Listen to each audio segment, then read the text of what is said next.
Legionnaires of the Lariat. Welcome back to another episode of I Still Call It a Lariat. And today we are reviewing AEW's Full Gear. I'm your host, Michael Wright, and with me as always is my tag team partner, Steven Zapf. Steven, how are we doing today? Doing well, Michael. Doing well. Looking forward to talking about this show and all the titles that are wrapped up in this thing. Yeah, this was a crazy card. A lot of good. I think a lot of good in this. A lot of people talking about how this might be the best show of the year. I know, Steven, you do not agree, so we will get into some of that as we get in here. Some real surprises on this card. Pretty shocked on the way they went down with some things. Some things less so as you go through all this, but we break this down. One of the things that I like the most, and we don't have it here on this on the show doc, is when the pre-show spills into the beginning of the card, and I thought that was fun. Not a fan? I'm going to tell you why I'm not a fan, because they did it last month too. Okay, I understand why they're doing it.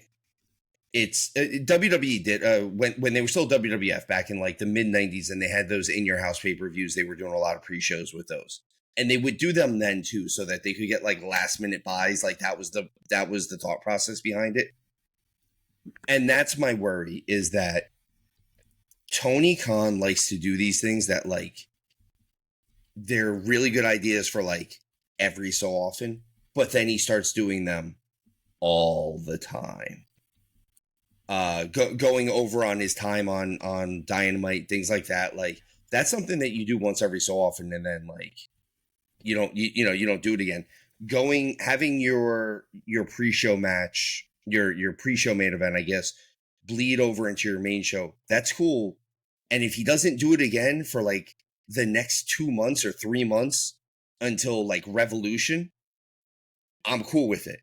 But if he keeps doing it every month for every show, it's going to get old real quick, because he's done it twice in a row and it's old on me now. In my mind, Okada doesn't wrestle on pre-show matches. I only wrestle on the main card. And I like that narrative. I do like that narrative. I also, you know what? I'm not always the biggest supporter of Don Callis, but the fact of him just being like, look how cool that entrance was. I'm with that. He just, I love how he plays as clueless as he is. If we're going to talk about the pre-show a little bit, though, let's talk about Boom and Doom winning, and afterwards talking about going after gold. I think they might be going after the Ring of Honor tag team titles. We're big fans of AJ on this show, so I support everything that he does in this moment in time. Even the big chocolate chunk cookies. I love them. I told you, not even the bleed over. My biggest detractor from this pre-show was the $200,000 4-way tag match, while there's already another big money match on the main card. I told this to you off the card. I said it during my preview of this show. I was not a huge fan of doing both of them on the air. I didn't like the gimmick to begin with. I understand why it works with the Bucks, but like, it's dumb. It's always been dumb. I liked it with the Bucks. I think it fits their storyline really, really well. But I'm with you. You can't have it twice on the same card when you've done it so frequently before leading up into this. But with that said, Showtime, you ready to jump into this main card? Yeah, let's jump into this. You tried to throw me off by giving us points for picking Darby as a win. Did I? Darby didn't win this match because excuse me, the Death Riders are going to all be winning except for maybe one, even though. And I wasn't on the review of this show, and I could swear that you changed some of my picks when I wasn't looking, Steven. That's what happened. That's what happened. I haven't touched the show doc since you made your picks, but no, you definitely did. You went in there. You clearly did, because you gave us wins for Darby. So now I caught you in a lie. People, don't listen to Steven. He is a liar. and a cheat and some other unsavory words that I will say. I don't like that you're calling me a cheat. Children watching here. It's cheat. It's embarrassing, Steve. You're just mad that I finally had a really good showing. But the first time in 2 years, you picked up a couple dubs on me. Dog shines on or sun shines on a dog's ass sometimes, buddy. Ass is right. So let's get into it. It's all right here. We have Darby Allin versus Pac in a pretty solid match. This was great. Seeing these two guys go back and forth. Still scratching my head that Darby lost this one. I get the story that they're trying to build around the Death Riders and everything like that, so I get that angle of it. But Darby just feels like the anointed one, and they're not quite treating him like the anointed one. I feel like they flip-flop. Like they treat him like he's the face of the company until they want to try to make someone else. Until they're like, oh no, it should be Hangman, or it should be this, or it should be this person. And I don't understand why Darby's not more. I think part of my issue with this is that Darby doesn't want to commit to this. And this might be a Darby thing, but up until just about the very end, and I get it, he's a heel, he cheated to win. This might be my favorite match on this card. This match actually, for being just a straight up wrestling match, there was more brutality in this match than just about everything else that took place. And they didn't use any weapon. Like there was no weapons involved in this match until the very end. So it was a hidden move to cheat to win by the heel, which makes sense to me. But like this match, there was some vicious stuff. Pac did a gorilla press to Darby from the apron to the floor. Like that's and just it sounded like meat just hitting the ground. Like that was unsettling. Like honestly, I feel like I blocked that from my brain until you brought that back up. Because when there was a few of those moments where Darby just completely either sacrificed his body in order to get a hit that didn't do enough damage, or was literally just thrown out of the ring in a thud. That was gross. That was one of those moments where you're like, oh man, like why? What about Pac using? And I'm sorry if this is no longer a PC term. I don't know what they call that anymore. But remember when we were kids and used to do like Indian burns, and like where you're just like rubbing on someone's arm, but like Darby has actual like first degree burns on his body, so he did it to those burns, and I was like, oh, like this was honestly. They didn't use they didn't use furniture. They didn't use weapons or anything like that until, like I said, until the very end. This match was more vicious than everything else. And there was no blood in it or anything like that. It was just a vicious, vicious match. This is probably my favorite match on the card is this opening. I have a different one that's my favorite match on the card, but but we'll get there in momentarily. But this was solid. Like I'm not trying to take anything away from this match, and you're right. Like nothing was overdone, even like with the burns on the arm and everything like that. Like that was it's there for the taking. Like if you come into a match injured, expect that to be targeted by the heel. Especially if it's the baby face that's injured and the heel is there. Yeah, like he should be taking advantage. He should have been stomping on that arm the entire time, and like. But like pulling that gauze away, doing those, and I feel like even though you said, I don't even want to say it that way. The twist burns, that's a good term for it. And so in all of that, like I do think that this one came across really well. Is this them setting Pac up to be? I mean, we'll get more into it later, but Pac won this. He did something that Moxley couldn't do, and that was beat Darby Allin. Like, is that where we're at with this? Is Darby the bar? Like, hey, you need to beat Darby to start.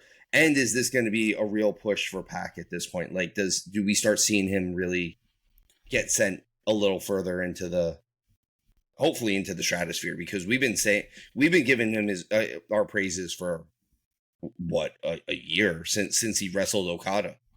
Yeah, I feel like we've been giving him praises since his forever, the entire time. Like he was one guy where like I don't understand why he doesn't get pushed more.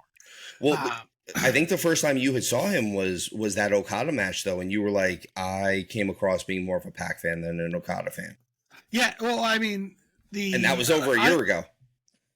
Yeah, you're right. I did come off more of a Pac fan than a Okada fan, but I've never really been much of an Okada fan here because I've missed all of his Japanese stuff, and in AEW I feel like it's just been lukewarm. But I did know him as Neville for a little bit back in the day, so it wasn't like really my first exposure to him. But he was always one of those guys where I'm like, you just don't know what to do with him. You don't know how to use him and whatnot. But I think this is all building to a bigger push for the Death Riders in general without Moxley. So I think that's where we're going. We're trying to figure out. Moxley needs a break. We were saying this a little bit. I don't know if it was him, or like maybe it was the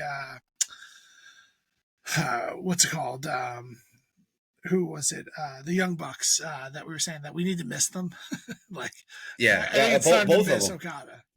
Yeah, to miss not Okada, Moxley. But with you, this was great. Maybe number 2 match for me on the card. Yeah, I think I know what your number 1 match is, but we'll get there. Well, see, it wasn't the next one because the next one was incredibly frustrating and silly. Well, we both had Darby to win this one. But the next one was the Babes of Wrath versus the Sisters of Sin, Timeless Love Bombs, and Megan Bain and Marina Shafir. They couldn't get a name. They weren't even supposed to be a tag team. The only reason why they're teamed up together is because Penelope Ford got hurt. Like, could we have just named them? Insert team name here. Yes, like TBD. Yeah, I'm in for that. So I really missed you. You're right, Steven. You're so much better when I'm around.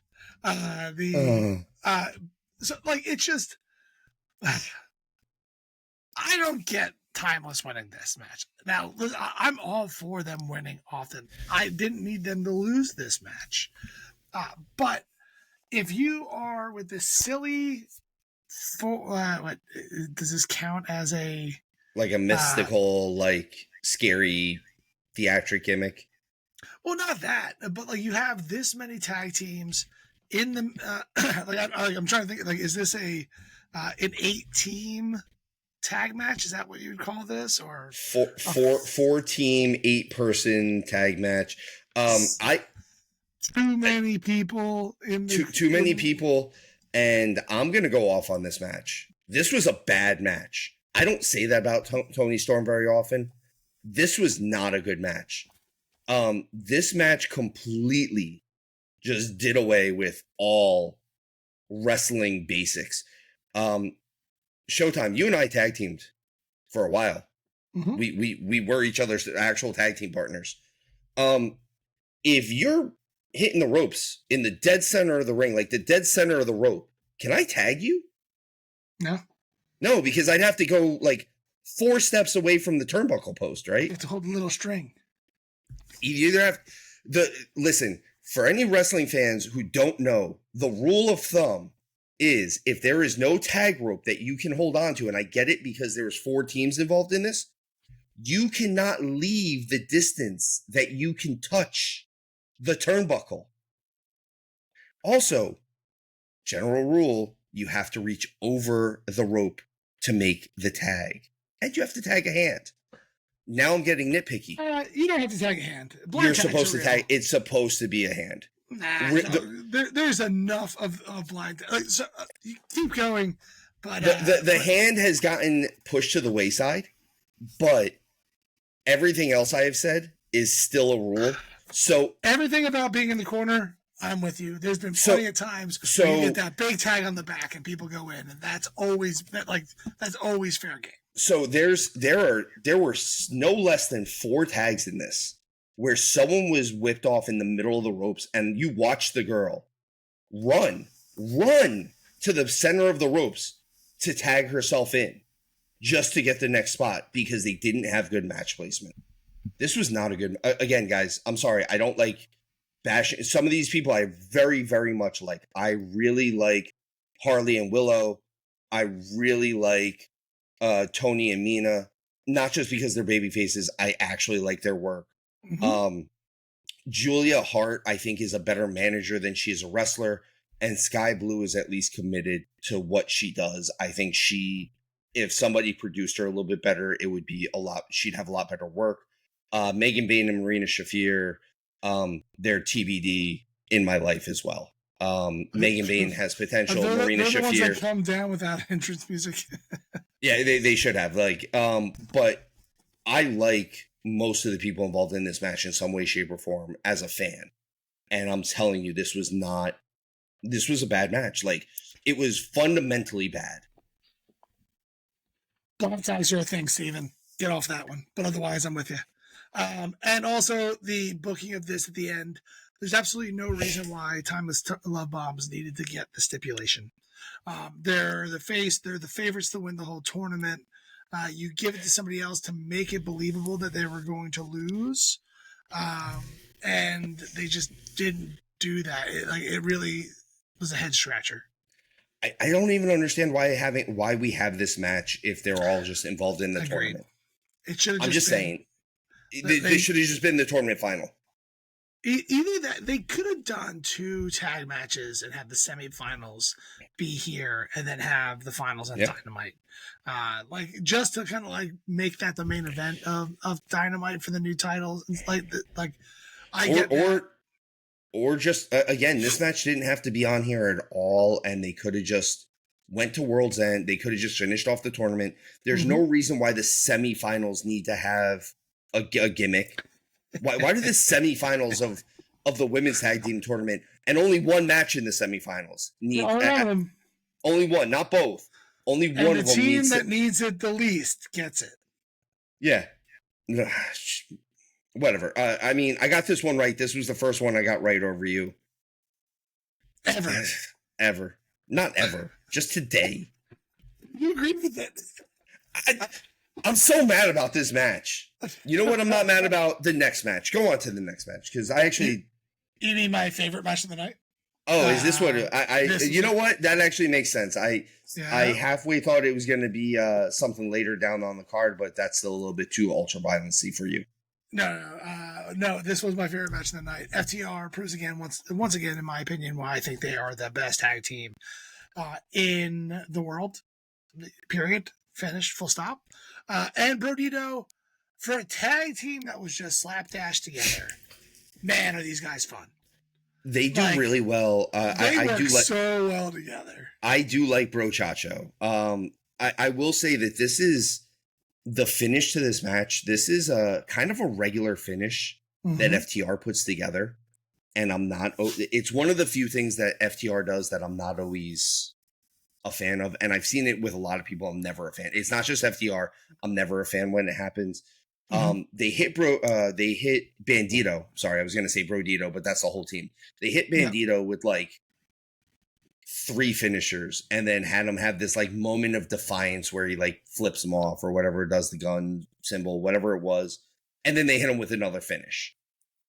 There's no point in the middle of that where he kind of fought back a little bit. Sure. I would, instead of giving him the sign of defiance, I would have liked to have seen Bandito throw a punch or something like that and just have nothing behind it. And then they do it. I get what they were trying to do, but they did the same. Just stay down, kid. Yeah, they just did this with Fletcher and Briscoe last month too, where Briscoe kicked out of a finish, and then Kyle Fletcher hit him with 4 finishes in a row and just put him down. I'm like, there was nothing in between. That's not you're not putting somebody over the right way.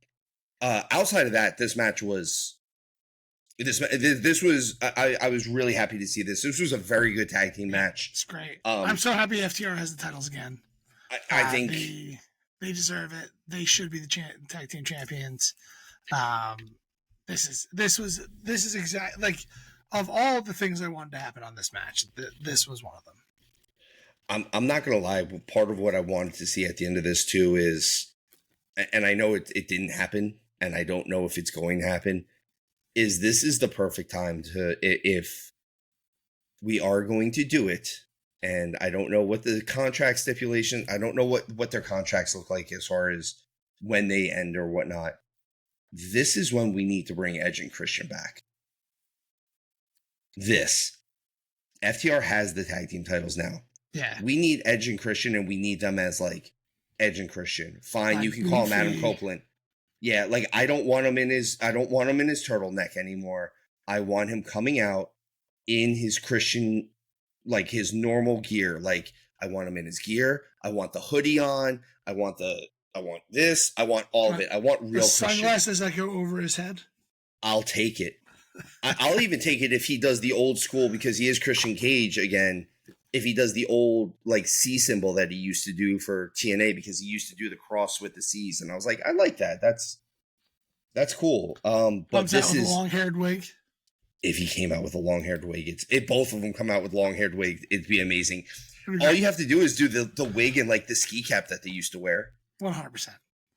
And like just to mess with everybody, and like have them take it off, like in a comedy spot, take it off. Yeah. Like they actually are, like this time they're actually having fun. They're not like trying to be really serious about it. But I'm with you. That would be great. I would like to have them come back. I think that is part of the reason why you give FTR the titles here, and then have them traded back and forth a little bit. It's been a while since we've seen like titles trade back and forth between two teams in like a meaningful way. And I think that's the situation that it would work. Yeah, I think I agree with you. I wouldn't mind seeing Edge and Christian and FTR go at it for a couple months, and where like Edge and Christian end up being the 3 times AEW tag team champions. Yeah, I like that idea. Like kind of like how the TV title used to bounce around a little bit more, and it doesn't take anything away from it, because they're just such great teams. They're just on the level. Yeah.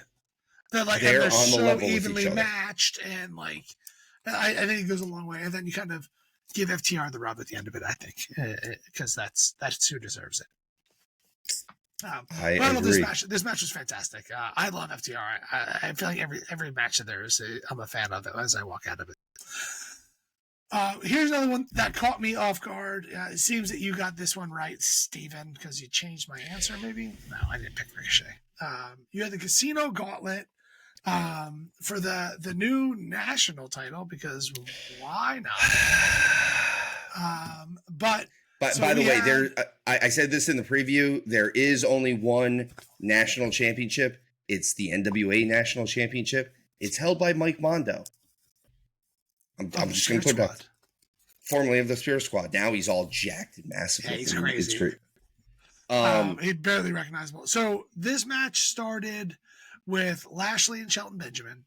We had Ricochet come out. We had Claudio Castagnoli come out. We had Daniel Garcia come out. We had freshly squeezed Orange Cassidy come out. Wheeler Yuta came out.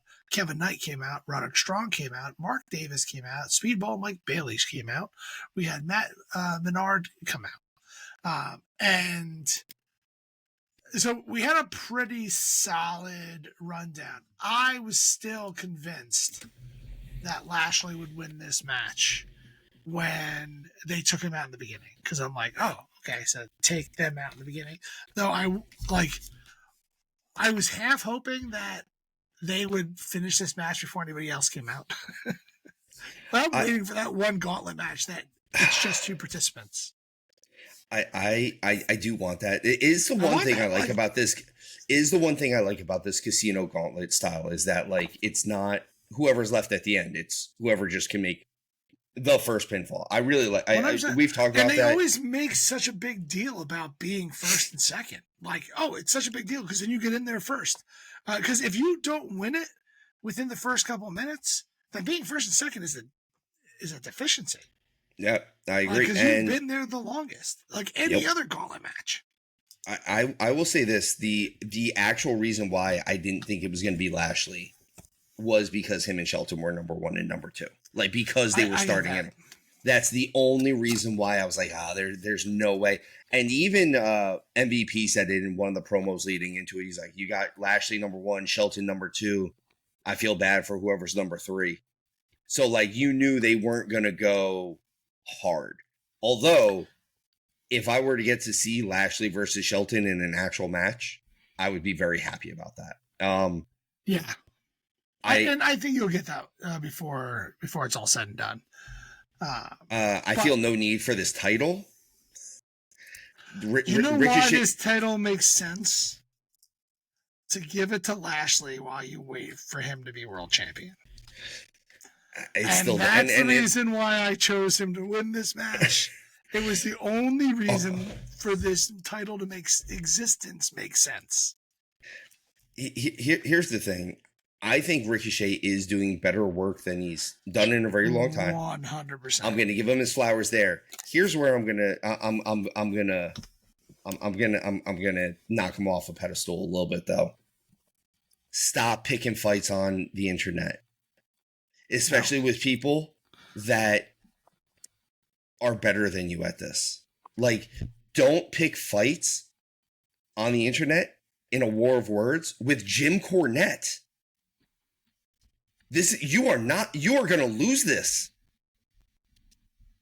This is not the fight you're going to win. Like, you can't, like, you're walking into it's not even a gunfight. It's a nuclear bomb fight, and you have a Swiss Army knife.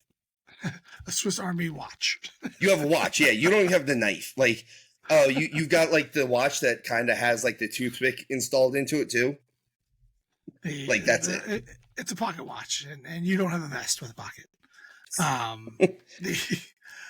Yeah, I was very surprised in this match that Lashley didn't win. I like I said, I think that the whole reason this title exists was to give it to Lashley because it makes no sense that he doesn't have a title in AEW. The dude can break anybody in half. And the fact that he doesn't have a title right now is odd at best. If we were to look at AEW's roster right now in a real fight, and even looking just the visual of who do we think? Who beats up Bobby Lashley and Shelton Benjamin in a real fight? I'll give Samoa Joe a chance. He's a chance, big dude. Yeah, like there's no but I also don't think that Lashley tears Joe up. Yeah, I think Joe is. I'll give you Claudio. In that sense of things, I think it's funny. Darby's that kid, just stay down kid, like where he just gets like where Benjamin gets tired of beating him up, like Homer Simpson. Yeah.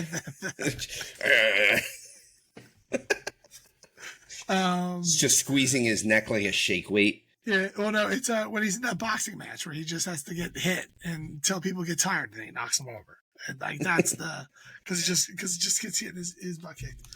But there's very few people who I think really good. I mean, there's other people you can kind of believe it, like Kenny Omega in a wrestling match. I see that like that level of greatness from a person and like star power. Yeah, I can see that, but also I'm thinking like Kenny Omega 2 years ago. Kenny Omega now, unfortunately, is about as part time as they come because he just never recovered from that diverticulitis, and I'm not 100%. And I'm not bashing him. I'm not like, oh man, I can't believe you're such a wimp for not being able. No, like, dude, you almost died. I'll give Josh Alexander the nod. I'll give Josh Alexander the nod there too. I think Takeshita probably too. And all these guys that we're talking about are guys that I feel like should, including Lashley and Shelton. These are all guys that should be pushed towards the top of the card, and I feel like they're not. They're not getting pushed close enough to the top of the card to really be talking. Mm-hmm. Yeah, and well, that's because because AEW doesn't have to really book that way up. Like, I'm still so confused on why Samoa Joe and Hangman Page is the main event here. Again, and we'll get there. We'll get there eventually. I fully supported the Hangman Page world champion, his run. He's had some really good title defenses, and like, I think that he deserved to be in that spot where he is now. But I would like to see him up against the likes of everyone we just named. Like, those are the matches I want to see right now. Him win or not, like, I feel like Hangman Page beating Lashley feels like a big win. I think so too. Yeah, I think that would have been a cool.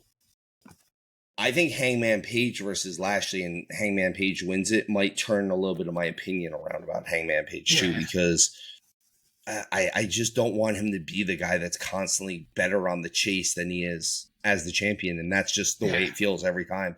Again, it's kind of a situation of Hangman. I know that everyone always wants to make the comparison because of the similar look of him to Magnum TA, but truthfully, and I'm not saying he's on this level, but that Hangman has more of that feel of Dusty, where Dusty was much better on the hunt for the title than as the champion. And I'm not saying, and I love Dusty Rhodes, don't get me wrong, like, but he was hunting Flair, and then he'd win it, and then, like, almost very quickly always have to lose it back to some heel that he could go after. Mm-hmm. But yeah, I don't. That goes back to, again, I think Lashley would be a good foil for that, but after the show, it's not really an option, is it? Oh, who knows? Don't spoil Spoiler alert. But Ricochet wins this one. Not to say that he was a bad choice. Like, I know a lot of times when I don't pick correctly, I'm like, it's not me, it's you. Ricochet winning this is a fine choice. I'm happy that he won it. I'm not talking any shit there. I just thought they created this title belt for Lashley. It's simple as that. Like, just to keep Lashley warm. Going to one that, in my mind, really didn't make much sense at all. But I get where they went there in the next one. In a no-holds-barred match, because apparently there's still things you can't do in AEW, which, whatever that means. You had Jon Moxley versus Kyle O'Reilly. In our show doc, I wrote Moxlol, like Moxley wins lol. And he did, like, that one, you know, he had just lost. I was like, this is where they give him the rub back. Really would have expected him to beat Kyle O'Reilly. I hope they do something with Kyle O'Reilly now. Like, I think that's the thing. I want them to do something with Kyle O'Reilly now. And my worry is Kyle O'Reilly has been stuck in the conglomeration with Mark Briscoe and Willow. Yeah. And I'm not saying stuck in the sense he's been in that group with those two and Orange Cassidy. Yeah. And he does so much comedy stuff. And it's very hard. And I'm not taking it away from Kyle O'Reilly. He's a great wrestler. He actually has he has a high level of jiu-jitsu. I know kung fu. He does know kung fu, but he very much is the guy that you could say, like, even though he's not the biggest, toughest looking dude, he's the guy that you're like, oh, like, well, he'll out technique you and slap on this submission and you're screwed. He is kind of the Bruce Lee style guy where he doesn't need to be the biggest. He just is the best guy at this stuff. And he kind of shows it off in this match where he, like, just double legs and single legs Mox right in the beginning and, like, really, like, out wrestles him. And I was hoping they were going to keep it that way. And that lasted about 3 minutes, and then Jon Moxley went and got a 4. Yeah. I will say this was entertaining, this match. And, like, I don't usually like to this kind of gore and whatever. I will say this just made so much more sense to me as a submission match rather than another a no-holds-barred match, which was done right. Yeah, a no-holds-barred match right before a no-DQ match. Yeah, though I will say When those things were back to back, the fans, I didn't notice that the fans lost any kind of wind. Like, they were up for both of these matches. Jersey fans know what it's like. That is one of the things is that crowd, that Prudential Center crowd was hot. Yeah. And they always are. I mean, did you hear the pop that Big Boom AJ got? Come on. Of course he did. Come on now. He got the boom. I'm just saying, like, the Big Boom. New Jersey is no Albany. I'm just saying. No TNA Albany. No TNA Albany. You have to specify. Jesus Christ. Moxley, like, here's the thing. I understand Moxley losing this because them putting him on this, like, losing streak and like having Death Riders lose faith in him. I kind of get it. And again, after this, I'm a little worried on what you do. The end of the match confuses me, but I'm a little worried about what you do with Kyle O'Reilly after this, because he gets a good pop for beating Moxley. And if you do anything else with him with Moxley, it looks great. But what happens when you don't have him with Moxley anymore? Like, does all of this just go away? Do you not know what to, like, do we not know what to do with him anymore? And I think he deserves better than that. But I also think that he needs to be kept serious at that point. He needs to distance himself from the conglomeration the same way that Moxley needs to distance himself, or needs to be distanced from, well, wrestling in general. Well, it's like, and giving him a title, I think, helps him in this, but I don't know what you give. You don't give him the TNT title. No, because you just gave it to Mark Briscoe, who's his buddy. Wait, we're not there yet. We're not there. Sorry.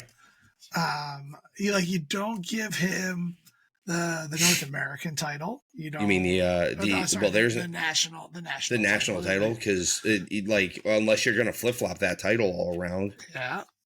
And all the other titles are the Continental title and the Continental Championship and the International Championship are tied together in that unified title, and who knows when that's going to stop, because they're still separate championships. And that's the thing is, my question is because they're going to run this Continental Classic again. Yeah. If Okada doesn't win the Continental Classic, so he wouldn't be the Continental Champion anymore. So it wouldn't be the unified title anymore.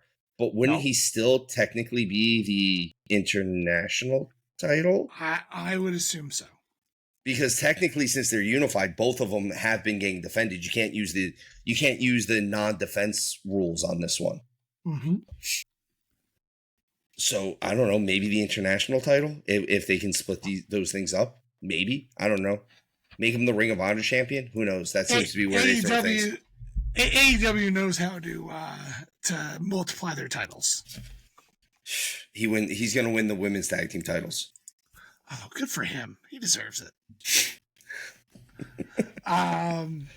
This match was solid. I'm never. This was probably one of my favorite Moxley matches. To be honest with you, I know that kind of sets the bar low. But Kyle O'Reilly had a great showing. I thought this was a pretty solid match for what it was. I'll tell you what, I don't mind the ending so much, and like you said, Kyle O'Reilly kind of made the match bearable for me. Mm-hmm. I don't like that at the end of the match there's this moment where Moxley shows Kyle O'Reilly the respect, he gives him the nod. And then when he goes to leave the ring, I guess they didn't show O'Reilly, so you don't see what happens. And it's supposed to be that, I guess, O'Reilly falls down from the pain and whatnot, blood loss and all that jazz. And while he's getting checked on by the doctors, that's when Moxley decides he's going to be a heel and come back in and start stomping him. I'm like, you can't sit on both sides of the fence, dude. You can't give him the nod of the respect and then it kind of negates it. Mm-hmm. It does. I would like to, let's see how they play that out, if they do. All right, so we have the TNT title in a no DQ match, and if Briscoe lost this match, he'd have to join the Don Callis family. but we have Kyle Fletcher versus Mark Briscoe in another great Briscoe match. And Kyle Fletcher is fantastic as well.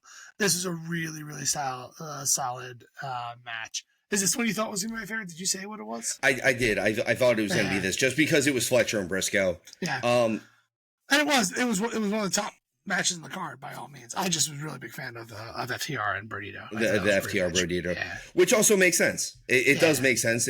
That's a little bit more our style. Fletcher, I love Kyle Fletcher. I really do. I say it all the time. He's one of the future guys of this business. I'm just hoping that someone can, when I say tone him down a little bit, I mean, like, I don't want him to go so hard right now that he gets hurt before we ever get a chance to see what he can really do in this business. Sure. And for everyone who's like, well, just shut up and in your own words, Mr. Showtime, shut up and watch what I'm doing. Will Ospreay's on the shelf for God knows how long, and we don't know if he's forever. Maybe forever, and if he does come back, who knows if he's going to be the same Will Ospreay that we all love.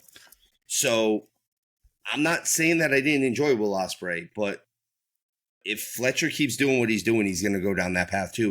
And he's a bigger dude, so if he keeps laying down on his head with all that weight, it's going to hurt. It's going to do even worse damage. And like, sure, my words were that because that was Ospreay's words, right? We were saying the same criticism that everybody else was. We love you. We want you to take care of yourself. We want in 20 years for you to be able to walk. I'm not going too crazy here. No, and you know what? That's my same criticism for Fletcher right now is, hey, you're 27 years old. I'm 43. You already are probably limping around more than I do. Sure. And I had a 20-year wrestling career. I'm just saying. Yeah. And that's what we want. Like, wrestling has come so far in terms of taking care of wrestlers and having great facilities where they actually try to heal you and not letting people wrestle like Penta after he dislocates his shoulder and tries to pop it back in real time. Like, that was just what you did. Who would do that? Ridiculous. Silly. But like at the same time, like, take care of yourself. We both got this one right, Steven. We had Briscoe winning this title. It just made sense in my mind. This was the time for that. I was actually a little nervous with this pick because I was getting scared that they weren't gonna do this. Like, I know that this is the right choice. I mean, realistically, I thought last month was the right choice. We both picked it last month too. Yep. But the part that was scaring me is, especially with Don Callis, there's this part of like bad comedy that they do with him. And in my head, I could just see all these terrible, terrible vignettes with Mark Briscoe involved in the Don Callis family with really bad comedy. And like, I was just praying. I was like, I could see it happening and I'm just praying it's not going to happen. Like that this would have been a bad choice. Milk. I like Mark Briscoe getting this belt. I like that this gives Kyle Fletcher a chance to do something else. And I like that after all of this, Kyle Fletcher and Okada and Takeshita are all in the Continental Classic. I've been kind of saying that realistically, the guys that should be going at it are Kyle Fletcher and Takeshita. Like, Kyle Fletcher and Takeshita should be AEW's version of Braun Breaker and Jacob Fatu, as far as I'm concerned. Sure. Like they're the guy. They're your future. They're the guys that when, even when Swerve can't come back from the next injury, or Hangman, or when Joe finally hangs it up, all of these guys, like Briscoe, even Fletcher and Takeshita, are going to be the guys that you're going to have to hang your company on. Agreed. Next match on this card, we both got incorrect. I'm not surprised on this ending. Maybe a little surprised. But it was for $1 million. You had Kenny Omega and the Jurassic Express versus the Young Bucks and Josh Alexander. I will say, I absolutely hate Josh Alexander and the Don Callis family. Like, I kind of want him to just go out on his own. I like him better as his own heel. Like if he's gonna be a heel, like I liked him in TNA with as the Northern Armory leader. I liked all that. Sure. Like I don't. He's just a side guy. He's just a guy. Yeah, be a one-man wrecking crew. Like I could see him taking down Lashley. Like that's like we were talking about before. Him and Shelton would be a really good match too. Like a legitimately just good wrestling match. And they would be a great tag team together. Yeah, to be honest with you, Josh Alexander would be a nice substitution with Shelton for Charlie Haas. 100%. But like without needing Angle as their leader, yeah, like just being a strong tag team together. But I thought Kenny Omega's in this match, so Omega's gonna win. In all honesty, that's why I went that route. We saw the Bucks going face coming. Yeah. Them winning this, Don Callis family coming out and roughing them up, and then them leaving the money behind for friendship was that was cute. But they're broke, so they probably still wouldn't try to get that money. Well, no, because they still have all that other money that Jurassic Express won last month, so they're not fair. broke. This match. It was good. It wasn't. It was good. This match was exactly what I would expect this match to be. There's no change. It's a Young Bucks match, and the one thing I just hate the Bucks. You know what? I don't hate this. I didn't even hate this match. I don't know the Bucks. The two options for this match were the Bucks were going to go face, or the Bucks were going to join the Don Callis family. Mm-hmm. And both of those options kind of suck. The Bucks are not good baby faces. Like people don't want to cheer them. I get it. Yeah. They got cheered in this scenario because of who they saved. They saved Omega, and they saved Jurassic. Yeah, Omega got cheered for getting saved. Realistically, they didn't really cheer the Bucks. Yeah. The other side of this is all we're gonna get now. And I know what I said I wanted for the tag team titles. Now this is just a reason for the Bucks and FTR to go at it on a different side of things, with the Bucks being baby faces and FTR being heels. And we're going to get better tag team matches than we've been getting, but I don't want to see the Bucks near the tag team titles again right now. Like I'm still not there yet.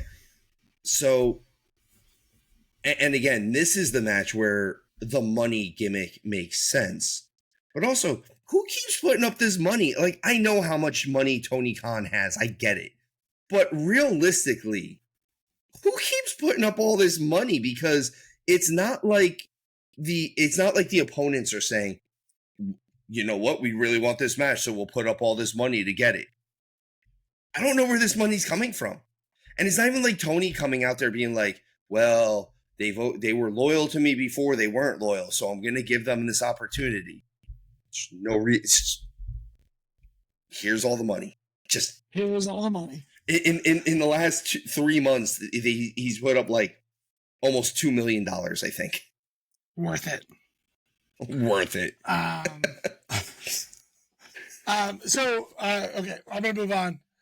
There was a nice moment there. One thing I want to say there, I would still root for FTR as the heels. Yeah. Like, I would cheer them over the Bucks as faces. I agree with you. And I wholeheartedly agree. Next match was for the AEW Women's title. We had Chris Statlander defending her Women's Championship against Mercedes Moné. I kind of hope this is the beginning of the end of Mercedes championships. I like the story they're building. She can win every championship in the world except for the one that counts. I've said this. I'm not going to keep beating this dead horse. Mercedes holding all these belts, on a side note, not involving this match particularly. allegedly, every time Mercedes Moné gets booked to win one of these titles, they're paying her like $25,000. I don't know an indie promotion that draws $25,000 worth of money. So I think, one, that's a work. And if it's not, if you're paying that much money, I really hope you're getting 2 matches out of that money, because she has to come back and lose that title at some point. Otherwise, you would think her winning it it doesn't put your name on the map enough for, like, because she's not coming back and making somebody afterwards who's going to stay with your company. You're just going to have a paper champion afterwards. On as far as the storyline for this match goes, I like that Statlander was able to do this, get the clean win over Mercedes. I think that part of my issue with Mercedes even getting this title shot, outside of everything else that she's been doing, is her claiming that she's the best wrestler in the world, when at this point she's the 3rd best women's wrestler in their company, if you go by how things have played out. She had a title match against Toni Storm. She lost. Toni Storm then lost cleanly to Kris Statlander in that 4-way match, but she was the one who took the actual pin. And then she lost completely cleanly in a 1-on-1 match to Kris Statlander the next month. If you go just by that, Mercedes Moné is the number 3 in this company. And then she lost to Kris Statlander cleanly here, which that absolutely puts you at 3 at best ish. I put Mina over her too. I would, but like but the thing is she at least just beat Mina. So like, I agree. I would book that way. I would, and like that's the thing. I'm not saying that some of the other women in this division aren't better. What I'm saying is the story that you're telling is that she's the 3rd best, and I do agree with you. I think that she does need to go on this downward spiral. I know everyone's booking it or saying that the booking should be that she loses all these titles and it's a downward spiral, and then she turns around and she gets it back and she becomes a babyface. I'm going to disagree with some of that. I don't want her to come back as babyface because no one wants to cheer her. She's the female Jack Perry. People legitimately don't want to cheer her. So don't go against the grain like that. Like, don't try to get people to cheer her when they don't want to. Like, have her turn it around. Yeah. But like, that just means that she's respectfully able to do this. And she should be able to. She is very good. I'm not taking that away from her. I don't think she's as good as other people think she is, but that's me. I'm just not a fan of her stuff, or as big of a fan. And even this match, this was a good match. I like Kris Statlander. I think that these two, I think that it could have been better. But again, I think I'm burnt out on Mercedes a little bit at this point too. Yeah, you just gotta get something interesting with it. The fact that I have all these titles isn't a storyline. It's like it was, but it has to progress. And it doesn't look like they're going. And again, who knows? Maybe now after this pay-per-view, we'll see what Mercedes does after this. But we'll see. We will see. All right, so moving on to the main event, we had the AEW World Title. Main event. A rematch, but this time in a cage. Everybody out. Hangman, I mean, of course it does. How would I know? How would you know? Hangman Adam Page defends his title against Samoa Joe. And in a swerve that no one saw coming, Joe wins this match. I did not think this was happening. I don't think anyone did. If you said it and don't have it in writing, you're a liar, and I don't believe you. Yeah, you should be ashamed of yourself for lying to more so yourself than anybody else. Lies. Lies. You sit on a throne of lies. Yeah, Eli, you sit on a throne of lies. You sit a throne of Eli's. I do like that they opened the door so he can do the buckshot lariat. Like that was a clever way in on that front. But yeah, didn't see this coming. Not even a slight bit. Having Hook turn here was great.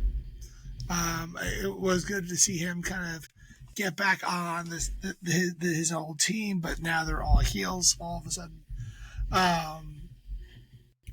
And then the return of Swerve Strickland was well overdue. The AEW needs Swerve. He needs Swerve, and he looks massive. Did you see the size of his arms? He's in great shape. Good for him. Yeah.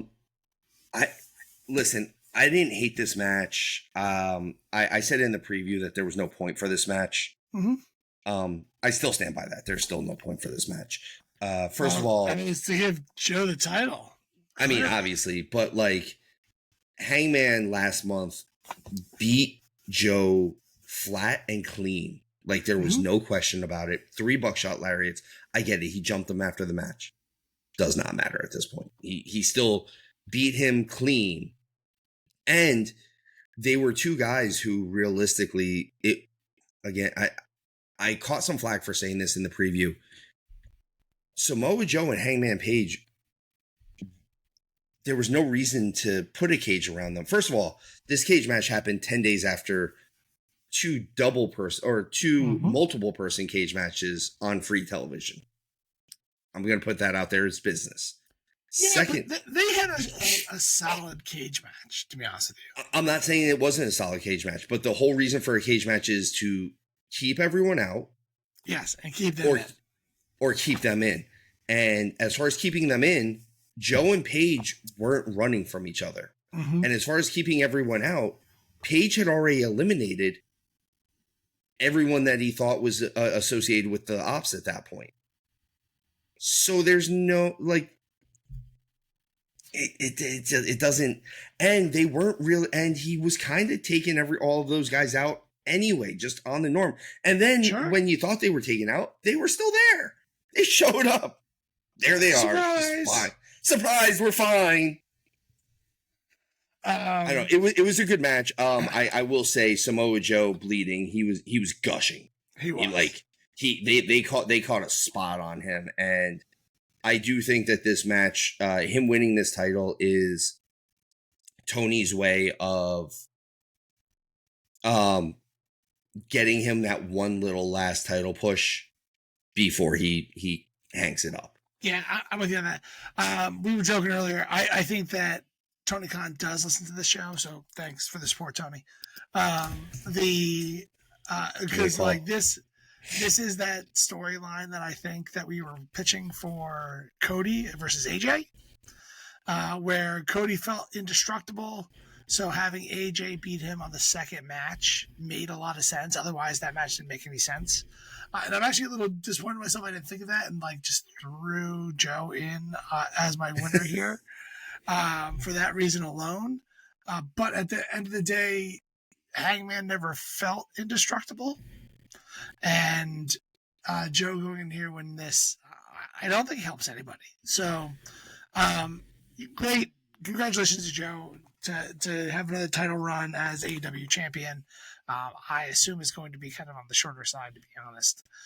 And then we'll kind of see what happens next. I want to see where they're going. I'm hoping that even them bringing Swerve back isn't just to have Joe beat Swerve to redeem the loss for the title. It might. Who knows? Let's see where they go. We will see. We got a couple weeks until World's End, so that'll be at the end of around that Christmas time period, which is just before they'll be doing New Japan stuff. Steven, I saw in here that you wrote for the Gauntlet that definitely Lashley, Ricochet, Speedball, and Shelton would all be in the match. Hold on, nailed it. Yes, because all of them were there. Well, they were all involved in the matches to get first number 1 and number 2. Oh, okay. I didn't predict that. That was okay. It looked like predictions. Oh my God. Okay, got all 4. 2 of them were gimmies, but sure. So that was our review of AEW Full Gear. Please tell us where you think we're right. Tell us where you think you're wrong. Do you have a unique take on this show? Please put it in the description below. Like, subscribe, share. Please tell a friend. If you don't have any friends, tell a stranger. And Steven, remember, guys, tuck your chin when you bump.